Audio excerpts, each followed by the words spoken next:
जो सवाल जवाब हुए उसका थोड़ा सा आपको दिखाते हैं, जो अटर्नी जनरल और चीफ जस्टिस और दीगर जजेज़ ने सवालात किए। चीफ जस्टिस पूछ रहे हैं काबीना ने कल क्या मंजूरी दी, हमें दिखाएं। अटर्नी जनरल कह रहे हैं कल भी बताया था नोटिफिकेशन पर मुतअद्दिद वज़रा के जवाबात का इंतज़ार है। चीफ जस्टिस अगर जवाब ना आए तो क्या इसे हाँ समझा जाता है? अटर्नी जनरल जी हाँ, क़वायद के मुताबिक ऐसा ही है। चीफ जस्टिस आपने मुद्दत मुकर्रर नहीं की थी, लिहाजा आपके सवाल का जवाब आज भी हाँ तस्वर नहीं किया जा सकता।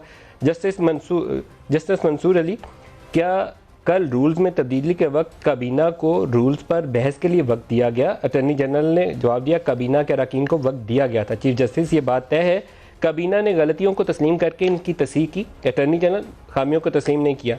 चीफ जस्टिस पूछ रहे हैं अगर खामियां तस्लीम नहीं की गई तो तस्हीह क्यों की गई? अटर्नी जनरल तस्हीह से मुतल्लिक कानून ना होने का तासुर गलत है, क्योंकि कोर्ट का डायरेक्ट क्वेश्चन ये था कि कहीं पे भी तस्हीह का एक्सटेंशन का है ही नहीं है, ना कॉन्स्टिट्यूशन के अंदर, ना आर्मी एक्ट के अंदर और ना ही रूल्स और रेगुलेशंस के अंदर।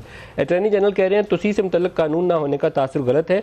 ये तासुर भी गलत है कि सिर्फ 11 मेंबर्स जो कैबिनेट के थे उन्होंने हाँ में जवाब दिया। चीफ जस्टिस अगर बाकियों ने हाँ में जवाब दिया था तो कितने वक्त में दिया था?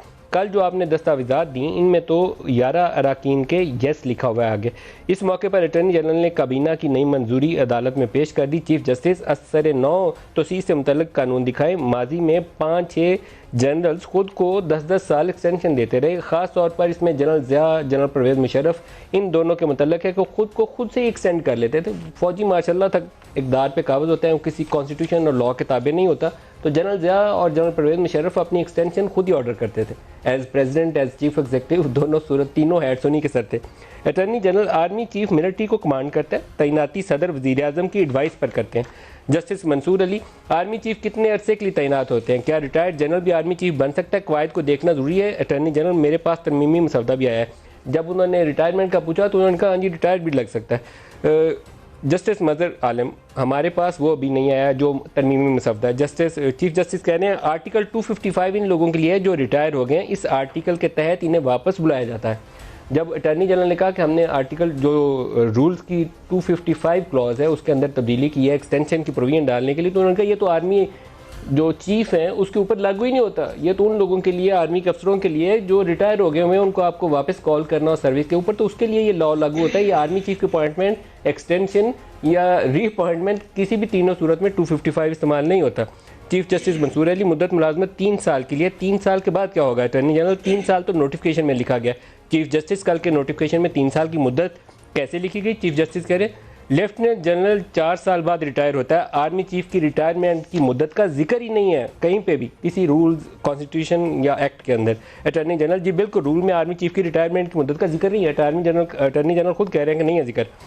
जस्टिस मंसूर कह रहे हैं अगर रिटायरमेंट से 2 दिन कबल आर्मी चीफ की तोसी हो तो क्या वो जारी रखेंगे? अटर्नी जनरल टर्म का इस्तेमाल किया जाता है लेकिन इसका तयन क्यों नहीं है? चीफ जस्टिस जनरल की रिटायरमेंट की उम्र 60 साल दी गई है। ये 60 साल का इस्तेमाल हुआ है आज प्रोसीडिंग के अंदर कि 60 साल रिटायरमेंट एज है एक जनरल की।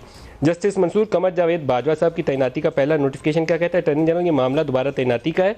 1948 से लेकर अब तक तकर्रियाँ ऐसे ही हुई हैं। चीफ जस्टिस अगर जंग हो रही हो तो फिर आर्मी चीफ की रिटायरमेंट में आर्जी ताख़ीर की जाती है। अटर्नी जनरल रिटायरमेंट की हद का कोई तयन नहीं है। फिर जस्टिस मंसूर कहते हैं आप क्या कहना चाहते हैं, इनकी रिटायरमेंट नहीं हो सकती? चीफ जस्टिस जो तरमीम करके आप आगे हैं वो आर्मी चीफ से मुतल्लक है ही नहीं। चीफ जस्टिस अभी तक हमें समझ नहीं आई कि किन रूल्स के तहत तोसी हुई। जस्टिस मंसूर के आर्टिकल 243 के तहत रिटायर्ड जनरल को आर्मी चीफ तैनात किया जा सकता है। अटर्नी जनरल आर्मी चीफ की तैनाती और मुद्दत 1975 के कन्वेंशन के तहत है। चीफ जस्टिस अगर कानून के मुताबिक कोई चीज़ गलत हो तो इसको ठीक नहीं कह सकते। अटर्नी जनरल कौम का अफसर होता है। जस्टिस मंसूर आर्मी चीफ का तकर्रर वज़ीर आज़म का इख्तियार है। क्या रिटायर्ड आर्मी चीफ को दोबारा लगाया जा सकता है या नहीं? इस सवाल का जवाब आएगा तो मामला हल होगा।